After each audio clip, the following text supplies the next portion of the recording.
All right, so this is going to be chapter 5. Chapter 5 is going to seem like a very short chapter, but there's a lot to this chapter. So let's talk about what we're going to learn in this chapter. We're going to learn about the definition of real estate. We're also going to learn about some things that happen with land and some of our water rights. This is a very definition-heavy chapter. I do recommend really looking through your flashcards on this one, the key terms, things like that, because although this is going to be a really quick chapter, there is a lot of definitions here, and there's a lot of definitions that will trip you up. So you really do want to get a good feel for your key terms in this chapter. I'd say more so than almost any other chapter. This one is really chock full of some that you really want to kind of wrap your head around, because what we've talked about from here on was who needs a real estate license? Okay, who needs a license to sell real estate? We talked about some of the laws, regulations about having a real estate license, having a real estate business. We've talked about some illegal discriminatory practices. Now we're actually going to define real estate. We're going to talk about what real estate is. So at the end of this chapter, excuse me, you'll be able to identify the characteristics of real estate. What is it? You're also going to be able to distinguish between personal property and real property, or personalty and realty. Personalty is also referred to as chattel, but we'll talk about that a little more when we get more into personalty. So the first thing that I want to talk about is that real estate, okay, not the actual real estate, the ownership of real estate comes with what we call a bundle of legal rights, or they sometimes just refer to it as a bundle of rights. And in that bundle of rights, you have the right of possession, the right to use the property in any legal manner. You have the right to enjoyment, exclusion, which you could put up a sign that says, do not trespass, okay? Do not come onto my property. You also have the right to disposition or alienate the property, meaning you have the right to devise it. Devise means to will real property, sell it, or give it to someone for love and affection, okay? So you have the right to disposition it or alienate the property. So let's talk about what real estate is, what we're talking about. It refers to the Earth's surface, including water and anything permanently attached by nature only. That's what they consider land. Now, any improvements to the property or to the site would be what we would call real estate, okay? So land refers to the Earth's surface, including water and anything permanently attached to it. Now, it extends downward from the surface to the center of the Earth in a purely technical manner. So you also have the rights upward to infinity. So you have subsurface rights, air rights, and water rights if the property does have that. So real estate, again, is land, plus all man-made improvements on it, including those subsurface, air, and water rights, okay? So you have land, then you have all the improvements on it, plus all of your rights that you've already talked about in the prior slide, okay? Now, something that makes real estate, okay, and land valuable is because we have a finite amount of it.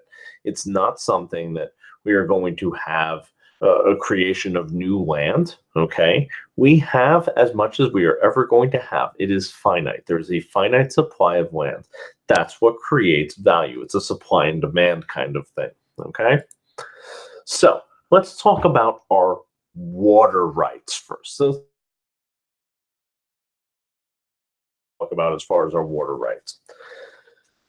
Water rights come in two flavors: littoral or riparian rights. And now when I'm talking about water rights, I'm talking about rights to use a body of water, rights to access a body of water, okay, use or access to an adjacent body of water, or it could be a little further than adjacent. It doesn't necessarily have to be attached to it.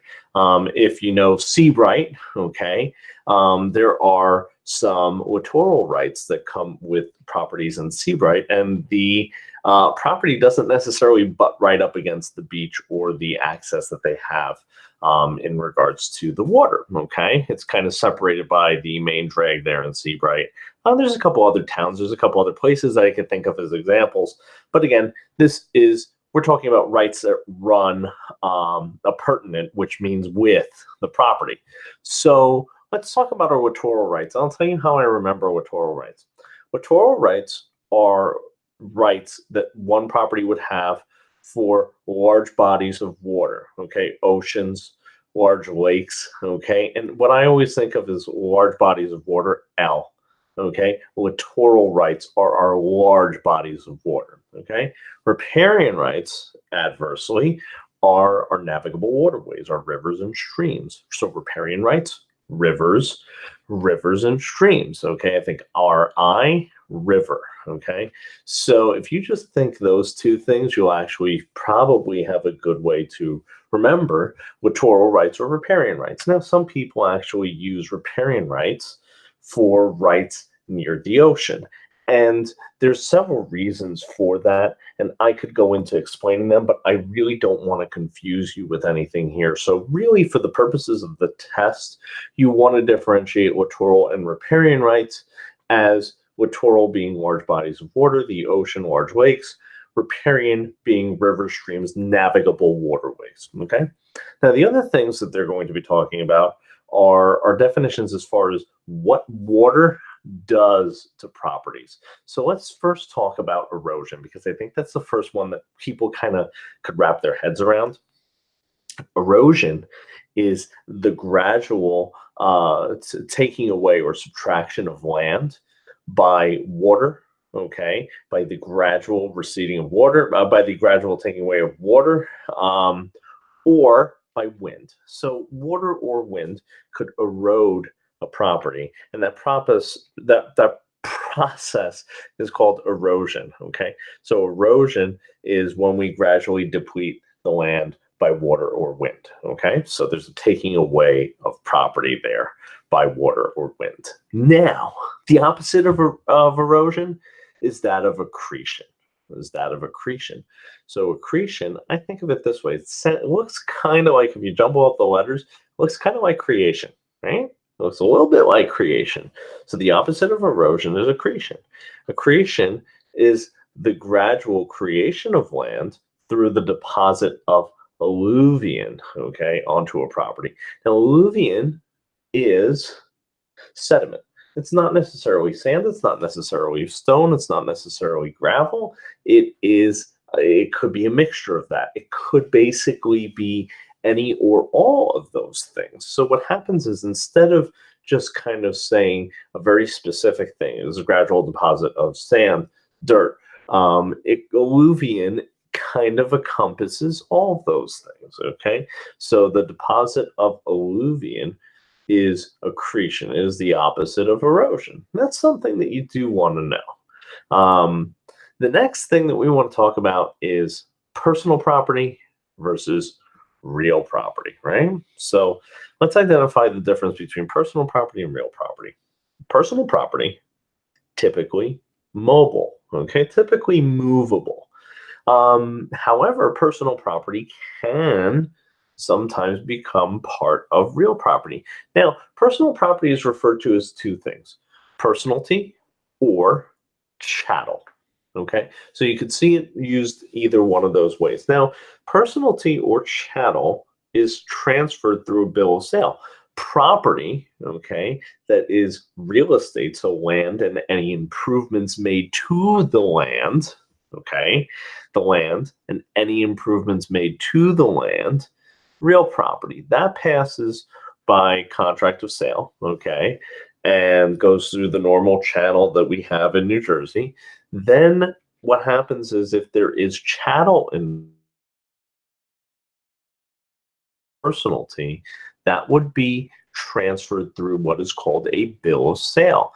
Now, something that they also love to talk about is how things could sometimes be real property, and then it could become personal property, and then it could become real property again. So there is a transformative phase potentially when it comes to certain things. Let's give you an example. You have a tree on your property. That is real property. You cut the tree down. The lumber is now personal property. It has a mobility to it. It's not attached to the real estate in any manner, shape, or form. You now use that lumber to build a deck. Now it is transformed into real property again. So again, they love talking to you about those types of things. Now, also, personal property that has become real property is now referred to as a fixture. I don't know if we're going to go into it on the next couple of slides, but I want to talk about a fixture a little bit now, even if I have it on another slide, because I think it's an important thing to talk about here when we have personal property right up in front of us. So again, a fixture is personal property that has transformed into real property. So let's talk about this for a second. When you have, let's say, a bookshelf, okay? Bookshelf we would consider personal property. However, if it is a bookshelf that has been custom made for a space and then attached to the property, it could potentially be what we would call a fixture and it would be considered real property. So there are legal tests of a fixture, how a court would decide, is that a fixture or is that personal property? So here are the legal tests of whether or not something is a fixture. Okay. First one is method of annexation to the property. Annexation is just a fancy word for attachment. Method of attachment to the property. Second, adaptation of the article to the real estate. Okay. Adaptation of the article to the real estate. Basically, is this essential? Is this something that, is going to change the real estate in some manner, shape, or form in a major way? Okay. Is it going to change the way the room feels? Is it going to change the way the property is? Okay. So the adaptation of the article to the real estate. Okay. What has this article now become now that it's annexed to the property? Okay. Adaptation of the article to the real estate. Next one, intentions of the party annexing the item to the real estate. If I buy a $500,000 chandelier, the intentions of myself and my wife is probably that we are going to use that chandelier in the home, but it might have some sentimental value. I might have gotten it for a specific reason. So I would be able to argue that my intention was to not leave that with the property, that I wanted to bring that with me wherever I was going. Okay. Then that goes into the next thing, which is the relationship of the item to the parties annexing the item to the real estate. So, is there a sentimental value? Is there an exorbitant price on this that would dictate that it should or should not stay with the property? Something that actually came up recently was Tesla. You know, the Tesla car batteries that get hardwired into the house, are they now part of the real estate or are they not? So my argument is this, that due to the fact that there's the relationship of the item to the parties is that it's specific to the car, the type of car that they got, it would leave one to assume that's probably not going to go with the property. That's been the argument that I've had. I've heard people argue both ways. Again, this is something that these are written with a broad stroke of a pen, okay? A broad stroke of a pen so that it could be interpreted different ways. Yes. So here we go. We're talking about fixtures here. The legal tests of a fixture are right up there. If I just click to the next slide, I would have given you this information. But I wanted to talk about it because it was the logical next step as far as this chapter goes. The next thing that we do want to talk about, though, is a tenant or a trade fixture, because that's a fixture that has to do with a business, okay? Now, the one that they love talking about is the sink basins in a nail salon, okay? The sink basins or things that they use, they're specific for the stations at a nail salon. So what happens is these things are attached to the real estate in manner, shape, or forms that would pass the muster of the legal test of a fixture. However, because they have to do with the commercial business that is in there, they're considered part of the business, not part of the real estate. So as long as the tenant restores the property to the condition that they found it in, okay, at the tenant's expense, they could take all the items, all the sink basins, all those things, they could take with them because that is considered a trade fixture. So there's fixtures and trade fixtures. Okay. Trade fixtures are not real estate. They are part of the business. And that's chapter 5. Okay? So if you have any questions, by all means, reach out. If not, have a good one.